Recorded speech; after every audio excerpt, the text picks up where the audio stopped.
Ryōiki Tenkai.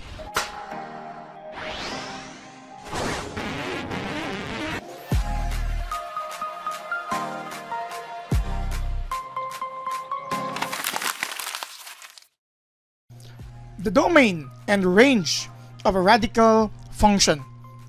We have here a function wherein it is expressed as a radical expression, hence radical function. We have here the f of x being the positive square root of x plus 5. We are to determine the domain and the range of this given function with analysis that will also applicable to other forms of radical function. But first, let's try to come up with this equivalent form where we are going to use y instead of f of x equal to the same expression, the square root of x plus 5. Here, we are going to start with the domain. The domain tells us as a set of all possible values of x that can be used in this equation that will still come up with a real number for the value of y. Here, take note that we have now restrictions, especially that our root here, or the index of our radical expression, is 2, hence square root. Take note that we cannot accept square root of any negative number, may it be integer, fraction, or any other form, as long as we are under the real number system. Hence again, we have here a restriction. To start with the domain, consider what happens on your radicand. As mentioned, this radicand here should not be negative, but we could accept it to be 0. Hence, the possible values that this radicand can take would be greater than or equal to 0. Hence, to determine a domain, take the radicand x plus 5 and you have here greater than or equal to 0. Okay? If this is 0, the entire expression, so square root of 0 is 0, a real number, that's good. But if this is negative, again, this will be imaginary. So we simply need to solve for this expression here for the value of x. Of course, we are going to subtract 5 here and subtract 5 here, leaving this result x is greater than or equal to negative 5. So it will start at negative 5 and all the possible values greater to it, which includes the decimal numbers. Because if we are going to use here negative 5, hence equality here, negative 5 plus 5 is 0 as mentioned, square root of 0 is still a real number. So this would be our part of the domain. Since the domain is a set, you could come up here with a set builder form, set of x such that x is greater than or equal to negative 5 and close that. So this is now the domain. Now, let's talk about the range. In determining the range of a linear function, we had that strategy of solving the value of x in terms of y. We can still do that here, but I'm going to present to you a certain process that will allow us to solve the range of this radical function easily. Take note that we are restricted for the possible values of x from negative 5 and to the positive infinity. Okay? So we are restricted to that. Hence, we have identified values that are not possible here. This means that we simply can substitute negative 5, negative 4 until positive infinity. So if we are going to have y is equal to square root of x plus 5. For radical functions, take the smallest possible value of your domain. Again, the smallest possible value of your domain is negative 5 because it includes negative 5 here.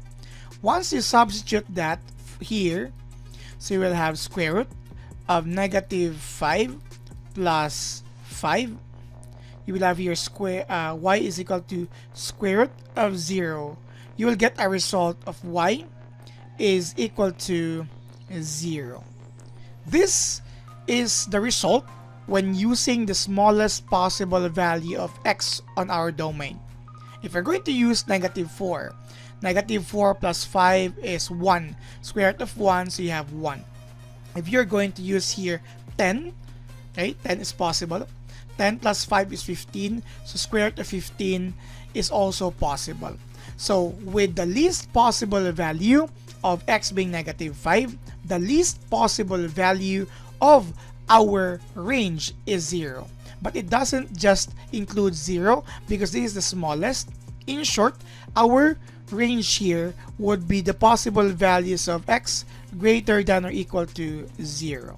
Okay? In short, our range as a set in set builder form, a set of y such that y is greater than or equal to 0. This is now your range. And by the way, when dealing with something like this, if your square root here, a radical expression is positive, you're always gonna have this range. To illustrate further, let's talk about this Cartesian plane and its graph. If we are going to use here the smallest possible value of x, which is negative 5, so you have here 1, 2, 3, 4, 5, that's negative 5. Its equivalent value of y is, as mentioned earlier, 0. So negative 5 and 0 here. If we're going to use negative 4 as mentioned, if x is equal to negative 4, the value of y, negative 4 plus 5 is 1. Square root of 1 is 1. So we have here negative 4 and 1.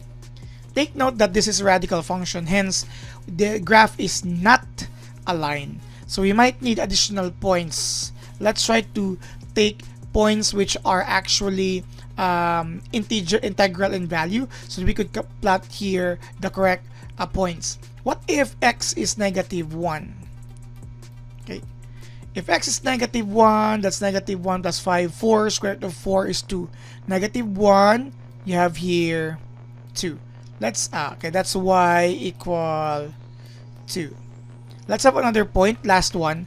If x is equal to, let's say, 4. So 4 plus 5 is 9. Square root of 9, we have here 3. So we have 1, 2, 3, 4 for x, and we have 1, 2, 3, the point is here. So connecting these points, hopefully I could connect them properly. Okay, that's just a representation. This would be its graph. Now, the purpose of this is to analyze further what are the possible values for a domain and range. Take note that the x-axis is the horizontal axis. This is your y-axis. Look at the possible values of your x. We started here. Okay, x is the horizontal axis. So we started here, and the graph will include this value of x, and since this is going further, it will include here, here, here, and towards positive infinity, which also includes, again, the decimal values, the fractions, etc., etc. So we started here. We do not include these values there. So this is correct, just for analysis, that the domain includes negative 5 onwards to the positive infinity. Look at the movement from left to right. We start here, we go there. As for your y, look at the vertical movement. So we started here. We do not include these values here. We just started here because this is a starting point, which is y equal to 0. And as your graph, as your x moves towards positive infinity, your y values gradually will increase. And of course, ultimately, as this goes on, it will just increase vertically. That's why the value of y vertically, we start from 0, okay?